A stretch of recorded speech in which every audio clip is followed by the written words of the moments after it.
আসসালামু আলাইকুম।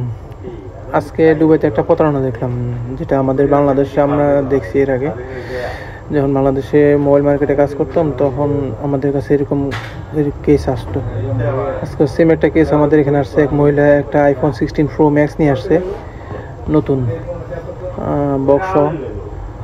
সেটটা যখন হাতে পাইলাম, সাথে সাথে বুঝলাম যে এটা একটা ডুপ্লিকেট সেট, এটা অরিজিনাল ফোন না। পরে মহিলাকে জিজ্ঞেস করার পরে মহিলা বললো যে রাস্তার মধ্যে এরকম দেখা হইলো, এক লোক বললো যে তার টাকার দরকার, নতুন সেট কিনছে, টাকার দরকার, এই জন্য সেটটা বিক্রি করে ফেলবে। তখন মহিলাকে একদম ভালো একটা ফ্রেশ সেট দিয়ে দেখাইছে, অরিজিনাল সেট দেখাইছে, সব কিছু অরিজিনাল দেখাইছে। মাত্র 500 দিরহামে আপনার আইফোন 16 প্রো মহিলা কিনছে। আপনি চিন্তা করেন, যেটার দাম মার্কেটে 4200 দিরহামের মতো। তো সেই ফোন যখন 500 দিরহামে কিনে, মহিলা তো মহা খুশি। কিন্তু টাকা পয়সার লেনদেন করার সময় মহিলার সাথে প্রতারণাটা হয়ে যায়।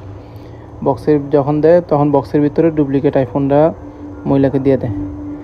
মহিলা তো খুব খুশিতে আমাদের কাছে আসে। আমরা যখন মোবাইলটা হাতে পাই, আমরা তো দেখে বুঝতে পারি এটা ডুপ্লিকেট আইফোন।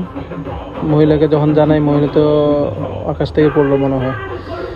যাক, এই ধরনের প্রতারণা থেকে আপনারা সাবধান থাকবেন। পাকিস্তানিরা এইসব প্রতারণার সাথে বেশিরভাগ জড়িত। আরও লোকজন আছে, আরও অন্যান্য দেশের লোকেরা এই কাজ করে। তো যারা রাস্তাঘাটে এই ধরনের অফার দেবো, আপনারা তাদের থেকে দূরে থাকবেন, কারণ লোভে পড়বেন না। লোভে পড়লে আপনার ক্ষতি হইব, আপনার টাকা নষ্ট হইব। আর